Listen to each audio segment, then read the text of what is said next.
everyone, it's Alex here from VG247.com, and I've played a bit more of Pokemon Sword and Shield. I've obviously previewed it before, and you guys have, if you follow the channel, you'll know that.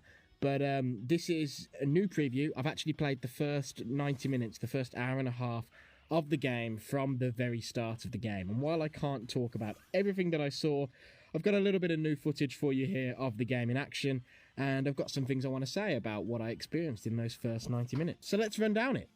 So let's make no mistake, I think Pokemon Sword and Shield are they're definitely the most ambitious games than the Pokemon series so far.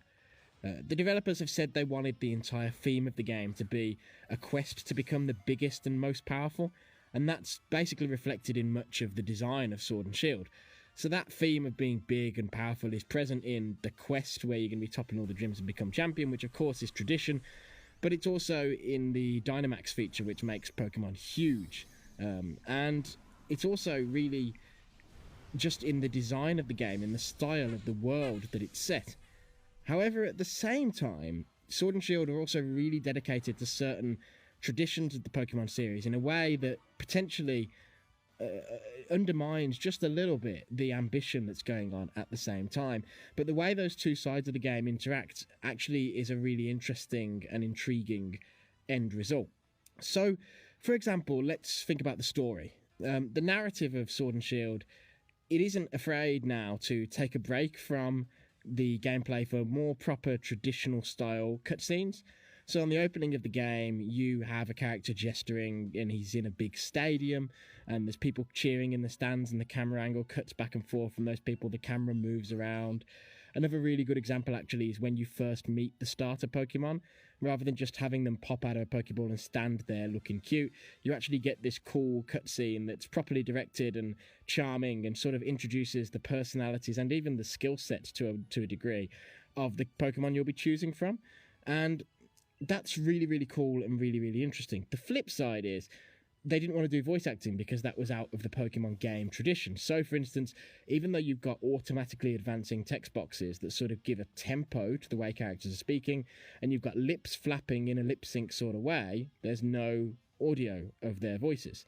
And so it's that sort of, you see what I mean about you've got these cutscenes that are more advanced, more polished than ever before, but also this decision to not have voice to keep with tradition. And that sort of thing is really sort of common in Sword and Shield from what I've seen so far. There's steps forwards and in some areas and huge steps forwards in some areas, in fact. But then in other areas, things have not changed much at all. So in a sense, that's really the nature of Pokemon Sword and Shield. At times an enormous steps forward, while other times it's just a high definition version of what we've already had before.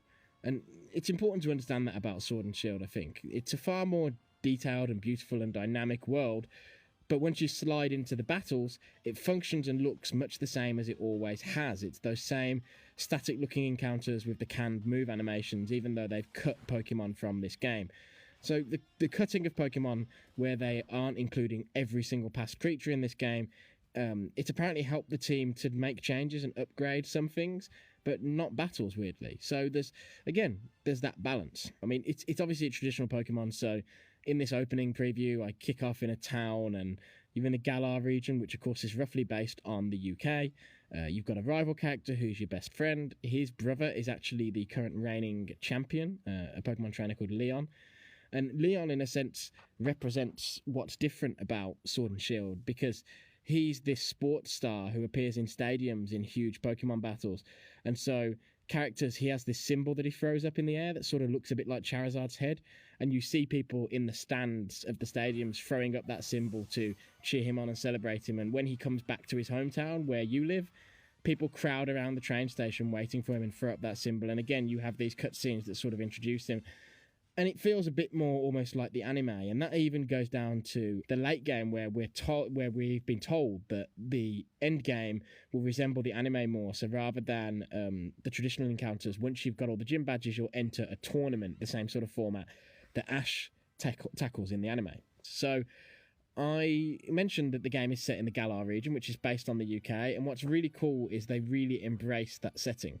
Now, maybe I'm more sensitive to this because, of course, as you can probably tell from my voice, I'm from the UK, But it really does feel like this is a Pokemon game that has more than any other embraced its setting.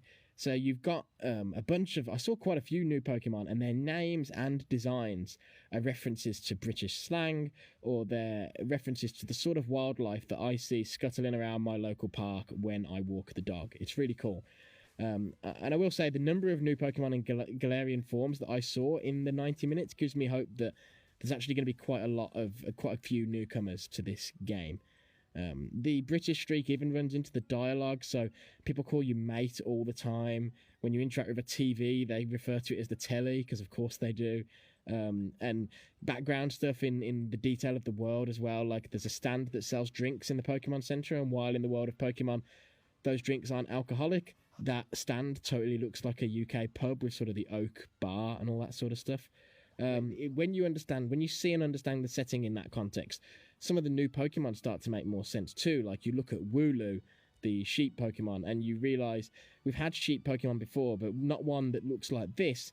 And this is sort of a nod to the sort of sheep that you see in fields in the UK as you trundle past on a train. And that's really, I would say, where the changeover to a high definition screen is making the most difference to Pokemon. Because the world does still have fixed camera angles and a simplistic design for exploration that's still really derived from those original Game Boy games from 25 plus years ago. But the extra visual fidelity and horsepower is used to give the world a really intricate amount of detail that really brings it to life.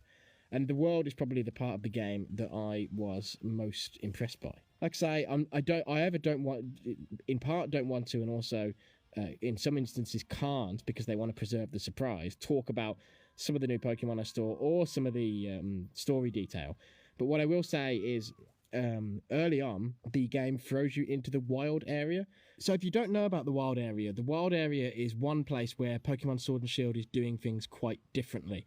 So it's actually experimenting with open world design. There's a big open-ended area that's full of enemy encounters and Pokemon to catch. Pokemon actually appear on the overworld in the wild area as well, just like they did in Pokemon Let's Go. And what's interesting about the player being thrown into the wild area in the first hour or so is that this is an area where, if you want, there's totally a clear objective that you can go to and carry on with the story. But if you want to take this time to explore the wild area and really get stuck in and go off the beaten path a bit, you can totally do that too. So it feels like Pokemon is holding your hand a little bit less here. It's taking the stabilizers off, and that's really interesting. And hopefully that is a theme that's present throughout Sword and Shield. So yeah, I mean, the first 90 minutes I really, really enjoyed. There's something strange about... Well, let me put it this way. I've written in the past in support of people who have been saying bring back the national decks, and my argument was always that if Pokemon need to be cut, the game should feel like a bigger step forwards. In particular, battles. I've always had an issue with how Pokemon battles are still less dynamic now than a PlayStation 1 Final Fantasy game in terms of the visuals and presentation of the battles. But I have to admit that as soon as I began to play Sword and Shield, my worries sort of just disappeared. I mean, I understand that there's deficiencies and shortcomings going on here, but it all just sort of melted away because the game is so charming and pretty to look at and entertaining and engaging. And the level of polish and charm there is in the world really does help to offset the areas where I feel like the developers could be doing a little bit more. So the main takeaway is really that after my first hour and a half of playing the actual full game rather than just a couple of gym battles for a trade show demo, I'm really, really pumped for Pokemon Sword and Shield. I think it's going to be divisive in some ways, but I'm totally on board and I can't wait to play more. If you want to read more about Pokemon Sword and Shield, we've got plenty more on the website on vg247.com, so definitely check that out and stick with us. We'll have plenty more content in the run-up to and after the launch of these new Pokemon games. So don't forget to give us a like, give us a subscribe. All that stuff really helps us out. Until next time, everyone. See ya.